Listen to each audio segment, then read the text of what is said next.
Hey, what's up guys? Isaac Walton here, taking a look at the Fish Hunter 3D. What this is right here, it's basically a portable sonar device you can cast out, throw out, or troll behind your boat just to help you find the fish without having to purchase a sonar device that attaches to your boat. Pretty cool. Once again, it's called the Fish Hunter 3D. What sets this one apart from most of the other models on the market right now is the fact that it doesn't have 1, 2, or 3, but actually 5 different sonar right here. You can see sensors at the bottom, so it can give you 3D scanning of the bottom, giving you contour maps of the bottom, the structure you're fishing, in addition to also telling you where the fish are located in relationship to this. So you'll get this device here, sync it up with a smartphone, either Android or iPhone, charge it up with this very unique charger right here, and then sync it with your phone using Wi-Fi.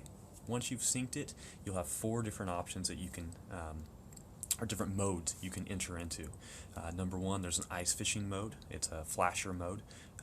Number 2, there's a bottom contouring mode. And number 3 is a bottom mapping mode, where you can actually make a 3D map of the bottom that you're fishing, that whole region you're fishing, and save it to view at a later time. And the 4th one, perhaps the coolest one, is a directional casting mode.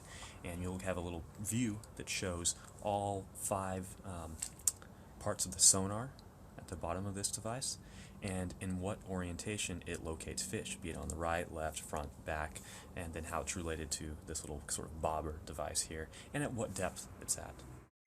With the Fish Hunter, you'll get a few accessories. I already mentioned this charger here. Let me just show you how that works as I get this new fishing reel off of it.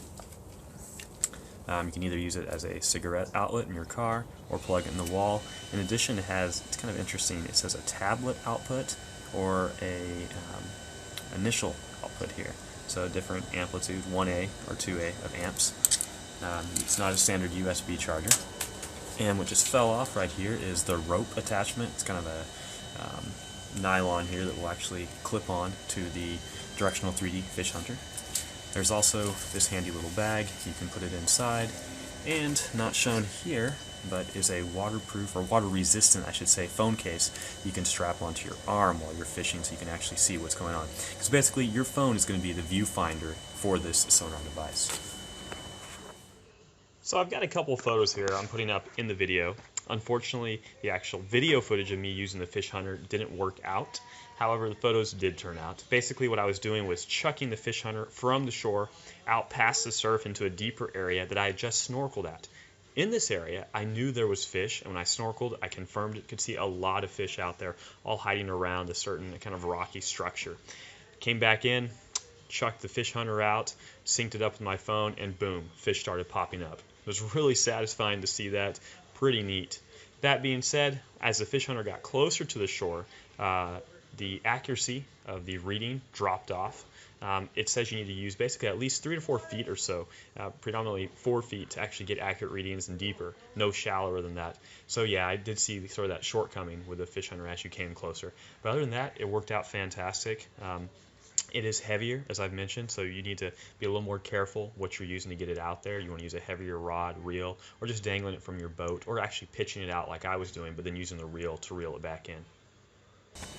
So folks, I took the Fish Hunter out, actually threw it out in some water I had just been snorkeling in, and then scanned the bottom. It actually was able to pick up the fish right away. It doesn't work very well in shallow water, and it is about the size of a baseball. It's about 0.4 pounds. You're not going to want to throw it on light line like I'm usually casting, so I actually just chucked it out there, but had it tied to my 8-pound mono to reel back in on an open bail when I chucked it out there.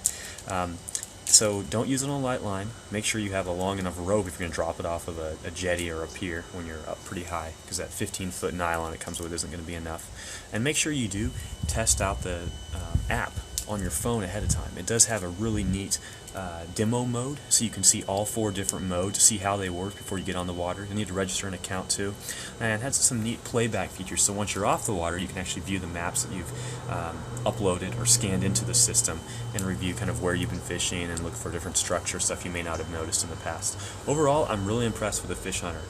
This thing is not cheap, but it's super nice. I don't think there's any other portable sonar on the market that has these 5 sensors.